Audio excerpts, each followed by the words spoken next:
I'm going to tell you all about how my wife went from the considerate woman I knew to someone who would go behind my back for short-lived pleasure. I hate that this happened to me, but all things considered, I'm grateful it didn't turn out worse. We were both 27 and married for 4 years when things started to change.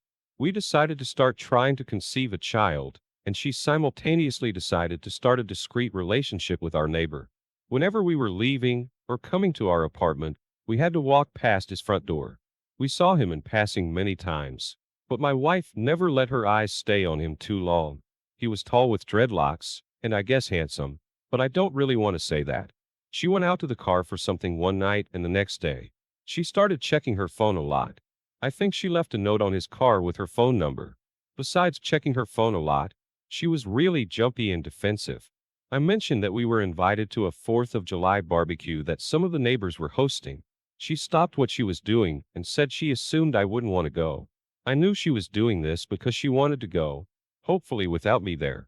I told her I would go with her if she wanted, and she said she didn't want to be the only reason I was going. You know, the stupid, tricky way that women reel men into arguing.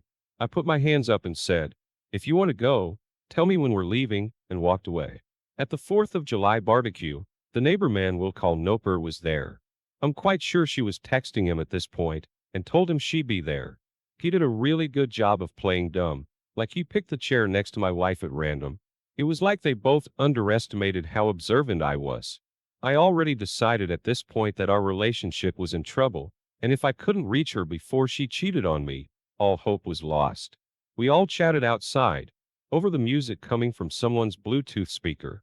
My wife paid me no attention beyond the occasional glance to make sure I was still there. She was busy gabbing her mouth about pointless stuff, mostly directing her attention to Noper, but including other neighbors so I wouldn't catch on. I tried telling her I was ready to leave, but since she didn't want to stop talking, she suggested I head back to the apartment without her. I tried staying longer, but I had to go back because I was tired. I finally gave in and went back inside. By the time I got to the window to look outside, Noper and my wife were gone. I went to his apartment and knocked on the door. He took almost a full minute to answer, and that bothered me. When he opened the door, my wife was obviously not in sight. He was dressed, but it wasn't the same outfit he had on 15 minutes ago. I knew it was a long shot because I had no proof, but I asked him if my wife was with him. He tried to look confused and said no. I asked if he was sure because she texted me that she was going to hang out with him for a while. This was a lie, but with a very perplexed expression on his face, he looked towards his bedroom for a split second. I knew she was in there. He told me again, but slower, that she was not in his apartment. I stared at him real hard for a few moments, then walked away without another word. Before my wife even returned to our apartment, I ordered a hidden security camera to install outside our front door. When she returned, she looked flushed and avoided eye contact with me. I tried asking where she was, and just like before, she got defensive and told me I was crazy. She said she walked around outside while she ate another serving of food. Then she got caught up with the neighborhood gossip spreader. I knew she was lying. I didn't believe her at all, but it wasn't because I had proof. It was because I knew my wife's personality and that she was acting guilty. Before the obsession with her phone and constantly defensive demeanor, she would always communicate with me. Even if it was just her crazy and pointless thoughts, she would share them with me. If something was upsetting her, she would tell me. It was unlikely that she suddenly stopped having thoughts or complaints worth sharing with her husband. It was much more likely that she didn't feel like including me for one reason or another, and maybe that was because she had a fling going on. I called her brother to ask what I should do. He didn't think his sister would be capable of something like this because all she ever wanted was a happy marriage without betrayal. After I told him more of the signs I noticed, he suggested I wait until the security camera catches something before making any decisions. I agreed. After this conversation, I waited weeks for my wife to make up a reason to leave the apartment. Both of us worked from home, and we usually went places together. She never did leave the apartment without me. I finally decided to check what the security camera caught. It was showing Noper's front door and our own. Eventually, I saw, at 3 a.m., my wife leaving the apartment. I could not believe my eyes. She was moving very slowly, being careful not to make a single sound. She ticked her down to Noper's door and knocked. He answered within 10 seconds and let her in. I was furious. I sent the clip to her brother, and he replied with absolute shock. My wife never knew about the camera, and it was so small that she didn't see it. She didn't stop at one visit. The camera caught 3 times in 2.5 weeks. I told her brother about the additional clips, asking him what I should do. I was at a loss. Their parents had since passed, and I wasn't sure how I could get her to move out of the apartment without putting up a fight. He offered to come over while I dumped her, and I accepted. He showed up and she was confused. I told her I had proof of her sneaking to Noper's apartment, and I would no longer consider myself married to her. Her jaw dropped. She started trembling and swore she would never do that. She was already less defensive than normal because her brother was there. I asked her if she wanted to see the video evidence, and she said yes. After watching it, she was silent. She had a very angry expression, but the only person she could have been mad at was herself. We tried talking to her more, but she was only silently fuming. Eventually, she stormed into the bedroom and packed a bag. I thought she was preparing to move out, but she only grabbed enough for a few days. She walked straight past us, out the door, and into Noper's apartment without knocking. Her brother and I stared at each other in disbelief. He helped me move all her stuff into the hallway of our apartment complex. I was actually pretty amused picturing her attempting to bring all this stuff into Noper's apartment like it wasn't a big deal. Over the course of a week, she managed to get half of her stuff into his apartment before he told her he'd changed his mind and didn't want her to stay with him anymore. This is when reality really sunk in. She called her brother and asked him if she could move in. He said no. Besides the fact that he disapproved of her behavior, he wasn't permitted to let anyone move in. Then she called me. She didn't know I had enough time to update the landlord that she'd moved out. She begged me to forgive her. She said this was the worst mistake she ever made, and she would do anything to make it better. I told her I would never be able to look at her the same way. I told her I'd always worry she was sneaking over to the neighbor's house, or searching for someone to cheat with online. She cried and said more, but I had to hang up. 1 month later, she was still homeless. Most of the stuff I put in the hallway was already in the garbage. She would sleep outside on the bus or at strangers' houses. She managed to work a little bit, but not enough to afford a place to live or frequent hotel rooms. I felt bad, but she'd brought it all on herself. To help myself cope, I completely redecorated my apartment and had lots of friends over. Noper left a note on my door, apologizing. He contributed to the disaster, but it was mostly my ex's choices. 1 year later, we were officially divorced and I got the opportunity to move to Hawaii. I worked from my home or the beach and started dating a really lovely woman. My ex did manage to find a place to live with a man she met on the bus. Her brother updates me, and according to him, she is not happy. She's learned that beggars can't be choosers, and now she only focuses on survival. Wow, OP. I believe you made the right decisions throughout this story.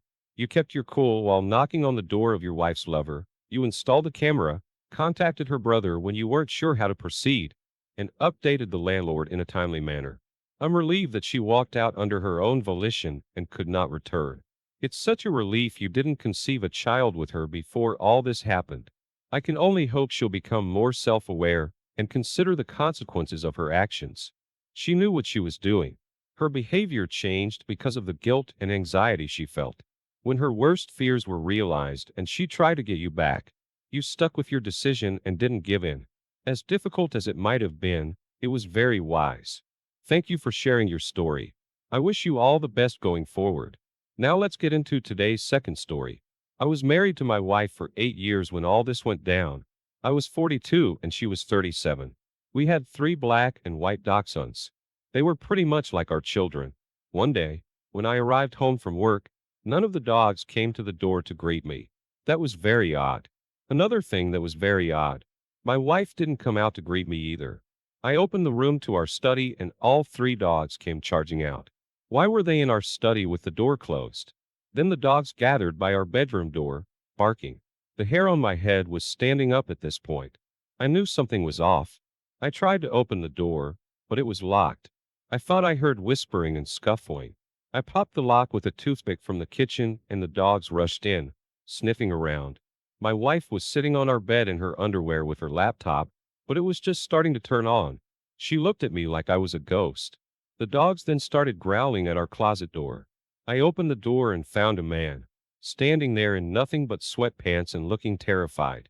I wanted to put my hands on him so badly, but I only screamed in his face, asking what he was doing with my wife. He bolted out of our house faster than lightning. He didn't even grab his shirt. I turned to my wife, the woman I spent over 9 years of my life with. She changed everything in one day. She started to frantically apologize and explain. She went to the dog park months ago while I was at work. She met another man there that had a dog. Big shocker. He flirted with her and talked for at least an hour. She wasn't wearing her wedding ring because it made her skin irritated sometimes. When he asked if she was single, she said yes. I could not believe what I was hearing.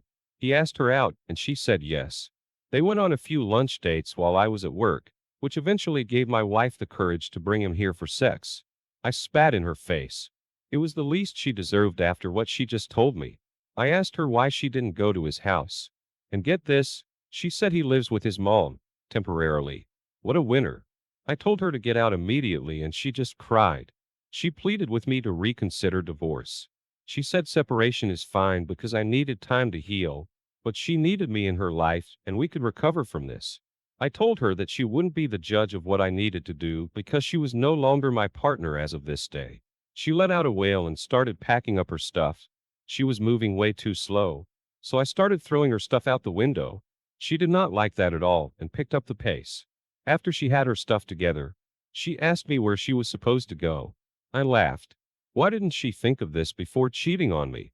I got her a taxi and told him to take her to the homeless shelter downtown. She was in disbelief. I don't know why. Maybe she didn't think I had the strength to resist caring about her after her breach of trust and infidelity. She didn't have any money or family, so this was it. She had to realize how shit out of luck she really was. All because I came home from work 1 hour early.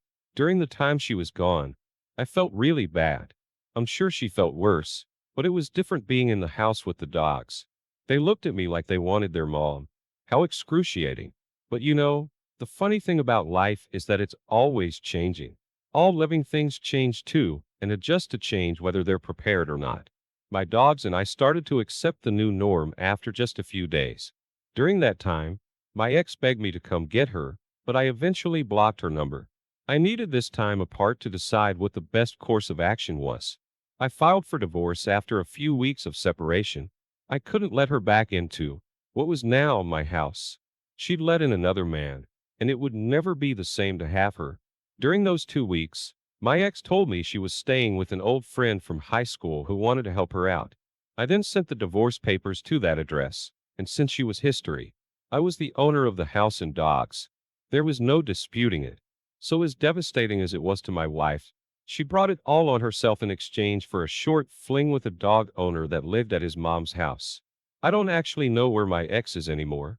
I can't believe it considering how many years we spent together, but she doesn't have the same phone number. The irony about this whole story was that several months later, I went for a walk in the dog park and met a woman. She had one chocolate dachshund. She was the most beautiful woman I ever saw, even though I don't put any value on that. After talking to her for a good while, I felt myself falling for her intelligent and kind personality. I asked her on a dinner date, and she accepted. One more thing I have to add. If I would have been the one walking in the dog park as a married man, I would have tried to bring my wife with me. If for some reason she couldn't come, you bet I would have kept my eyes from wandering.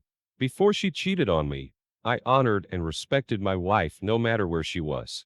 I wanted her to be my life partner, and she was. No stranger in the park would have gotten to know me well enough. There's too many people in the world, but that doesn't mean I'll get a new one when I'm bored. Life is too short to break the hearts of the people who trust you the most. Wow, OP, I have so much respect for you. You know how a good relationship is meant to work. Honesty, communication, and respect are probably the most important qualities to have between a couple. Your ex knew she was going behind your back to cheat on you, and didn't care enough to stop it. She continued hiding it and sleeping with you as if nothing was wrong. Maybe nothing was wrong within your marriage, but she just simply didn't have the self-control or respect for you that was needed for the relationship to thrive. No matter what the cause, I'm sure you had a great lesson in self-control, patience, strong will, and letting go. Like you said, Change is always happening. Time heals all wounds. Thank you for sharing your story, OP. I wish you the best of luck and love in the future. Thank you all for taking the time to listen to today's stories. If you enjoyed listening, please feel free to like,